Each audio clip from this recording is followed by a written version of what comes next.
कक्षा 12वीं के एमपी बोर्ड के विद्यार्थियों, देखिए आज के इस वीडियो में 28 अगस्त के लिए फिजिक्स का एक क्वेश्चन पेपर फुल सॉल्यूशन के साथ में हम समझेंगे। सारे क्वेश्चनों के आंसर आपको बहुत ही सरल और सिंपल भाषा में देखने को मिलेंगे, जिनको आप आराम से याद कर सकते हैं। आपको 70 नंबर में से 60 से 65 नंबर ये दिलाने हैं, तो सारे क्वेश्चनों को आप बिन झिझक होकर कंप्लीट करें। तो चलिए बिना किसी देरी के सारे क्वेश्चनों को हम समझ लेते हैं। तो देखिए पहले क्वेश्चन में सही विकल्प चुनिए। इसका पहला क्वेश्चन है कि ई तीव्रता वाले विद्युत क्षेत्र में आवेश Q रखने पर उस पर लगने वाला बल होगा। तो उस पर लगने वाला बल होगा F = Q। यहाँ पर मैंने टिक मार्क पहले से ही कर दी है ताकि आप सभी का ज़्यादा समय बर्बाद ना हो। दूसरा है कि किसी बिंदु आवेश से दूरी r पर विद्युत क्षेत्र अनुक्रमानुपाती होता है। तो इसका आंसर है आपका 1/r²। तीसरा है समविभव पृष्ठ और विद्युत क्षेत्र रेखाओं के बीच कोण होता है, तो ये आपका 90 डिग्री का। चौथा है समान धारिता के दो संधारित्र पहले समांतर क्रम में तथा फिर श्रेणी क्रम में जोड़े जाते हैं। दोनों स्थितियों में परिणामी धारिता का अनुपात होगा। तो दोनों स्थितियों में परिणामी धारिता का मान होगा 4:1। पांचवा है ताप बढ़ाने पर प्रतिरोध घटता है, किनका? अर्धचालक का। छठा है किसी चालक में विद्युत प्रवाह है, तो विद्युत प्रवाह रहेगा आपका मुक्त इलेक्ट्रॉनों का प्रवाह। ठीक है, चलिए तो ये आपके सही विकल्प हुए। अब हम देखेंगे रिक्त स्थान इनके। तो पहला है कि धातु का परावैद्युतांक खाली स्थान होता है, तो अनंत। दूसरा है दो विद्युत ध्रुवों के बीच की दूरी दुगनी कर देने पर उनके मध्य आकर्षक या प्रतिकर्षक बल खाली स्थान गुना हो जाएगा, तो 1/16 गुणा। तीसरा है किरचॉफ का प्रथम नियम खाली स्थान के सिद्धांत पर आधारित है, तो आवेश संरक्षण के सिद्धांत पर। चौथा है विद्युत धारा खाली स्थान राशि है, एक अदिश राशि है। पांचवा सेल के खुले परिपथ में उसके इलेक्ट्रॉन के अधिकतम विभवांतर को खाली स्थान कहते हैं, विद्युत वाहक बल। छठा है पारे का प्रतिरोध तापमान बढ़ाने पर खाली स्थान हो जाता है, तो कैसा? बढ़ जाता है। ठीक है, तो यहाँ से आप स्क्रीनशॉट ले लीजिए अच्छे से। या आप किस तरह से रिक्त स्थान भी हो गए, तो यहाँ पर रिक्त स्थान भी फिल कर दिए ताकि आप सभी का ज़्यादा समय बर्बाद ना हो। अगला है सही जोड़ी बनाइए। तो पहली है चर कुंडली धारामापी, इसकी जोड़ी है धारा का चुंबकीय प्रभाव। दूसरा शंट युक्त धारामापी आमीटर है। क्रम में से उच्च प्रतिरोधक जोड़ा धारामापी, इसका है वोल्टमीटर। लारेंज बल है QUB sin थीटा। चुंबकीय फ्लक्स ∅ = BA और चुंबकीय आघूर्ण है AM-²। ठीक है, चलिए तो जोड़ी भी हो गई। इसके बाद में है एक वाक्य में उत्तर।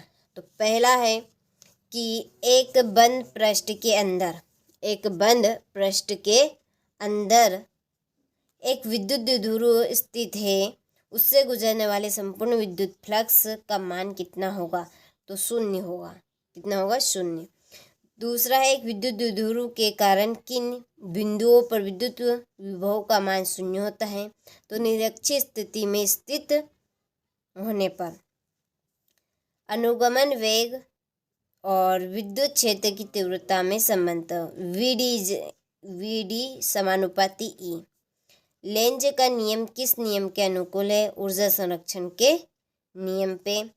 पांचवा है कि जब किसी विद्युत परिपथ को भंग किया जाता है तो उत्पन्न प्रेरित धारा की दिशा क्या होगी? तो लेंज के नियम के अनुसार। ठीक है, चलिए तो स्क्रीनशॉट आप ले लीजिए यहाँ से। इसके बाद में आपके सत्य तो यहाँ पे मैंने टिक मार्क लगा दी हैं, तो स्क्रीनशॉट ले और अच्छे से आप इनको कंप्लीट करें।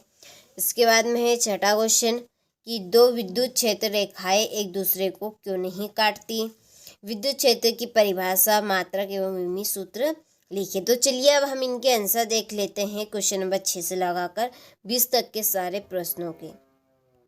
तो देखिए, तो ये है आपका छठे का आंसर यदि दो विद्युत क्षेत्र रेखाएं एक दूसरे को काटती हैं तो कटान बिंदु पर विद्युत क्षेत्र की दो दिशाएं होगी।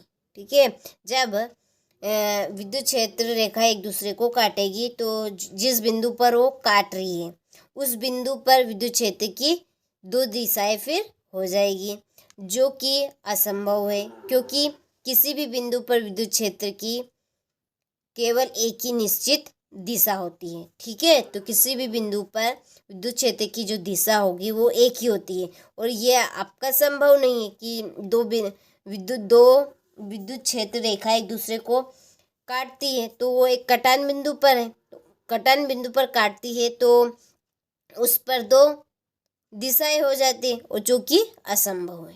ठीक है, चलिए तो स्क्रीनशॉट आप ले लीजिए यहाँ से। इसके बाद में इसका अथवा, तो अथवे का आंसर ये आपके सामने है। इसके बाद में है अगला क्वेश्चन 7वां, विद्युत क्षेत्र की परिभाषा, मात्रक एवं विमीय सूत्र लिखिए। तो विद्युत क्षेत्र की परिभाषा है कि विद्युत क्षेत्र किसी आवेश या आवेशों के समूह के चारों ओर का वह क्षेत्र है कि जिसमें कोई अन्य आवेशित कण विद्युत बल का अनुभव करता है। ठीक है, और इसका मात्रक है न्यूटन प्रति कूलम या आप लिख सकते हैं वोल्ट प्रति मीटर। इसका विमीय सूत्र आपका ये बनेगा। चलिए अगला क्वेश्चन इसका अथवा, आवेश का क्वांटीक्रम किसे कहेंगे।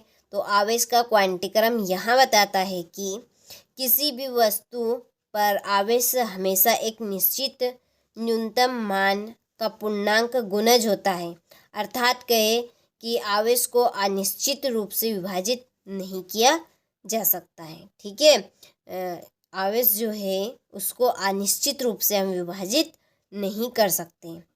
चलिए इसके बाद में 8वां क्वेश्चन है, विद्युत संबंधी नियम लिखना है। तो कूलम का नियम बताता है कि दो बिंदु आवेशों के बीच लगने वाला विद्युत बल उन आवेशों के परिमाण के गुणनफल के समानुपाती और उनके बीच की दूरी के वर्ग के व्युत्क्रमानुपाती होता है और यह बल दोनों आवेशों को मिलाने वाली रेखा के अनुदिश कार्य करता है। ठीक है, चलिए इसके बाद में विद्युत फ्लक्स से संबंधी गाउस का नियम।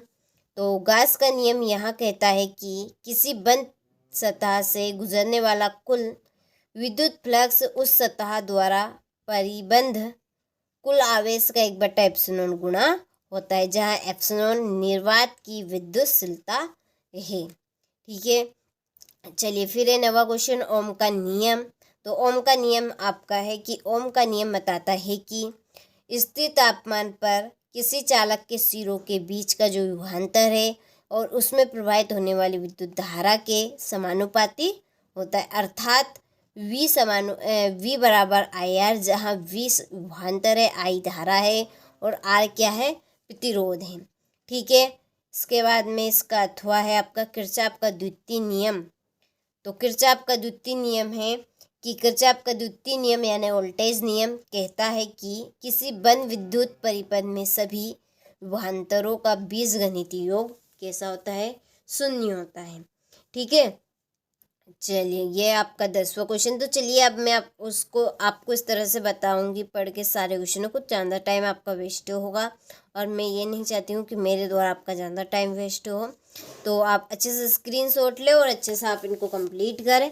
ये आपका अगला क्वेश्चन, एम्पियर का परिपथी नियम। फिर है चुंबक संबंधी गाउस का नियम।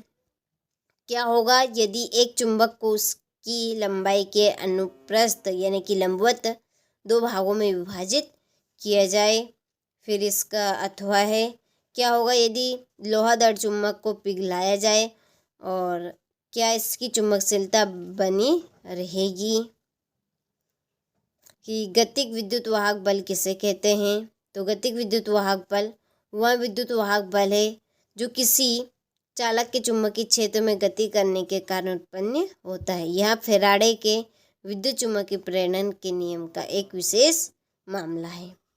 ठीक है, फिर एक हेनरी मात्रक को परिभाषित कीजिए। तो एक हेनरी प्रकत्व की वह इकाई है जब किसी परिपथ में 1 एम्पियर प्रति सेकंड की दर से धारा परिवर्तन होने पर 1 वोल्ट का विद्युत वाहक बल प्रेरित होता है।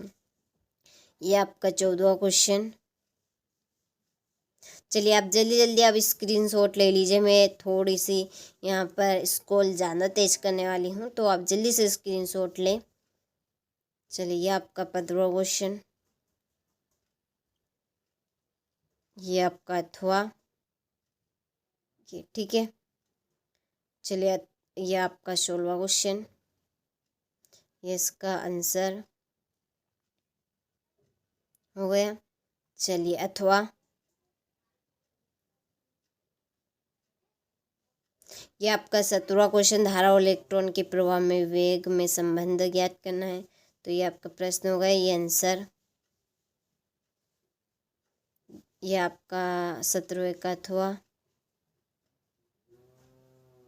चलिए 18वां क्वेश्चन है आपका यहाँ पर आमीटर वोल्टमीटर में अंतर। तो काफ़ी सरल और सिंपल रहेगा अंतर। 1-2 बार आपको पढ़ना है, आराम से याद हो जाएगा। ये आपका अथवा।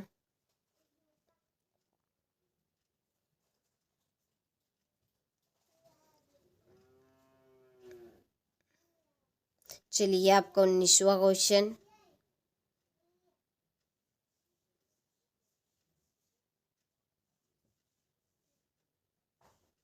चलिए ये तो आपके टोटल क्वेश्चन यहाँ पर फुल सॉल्यूशन के साथ में कंप्लीट हो चुके हैं।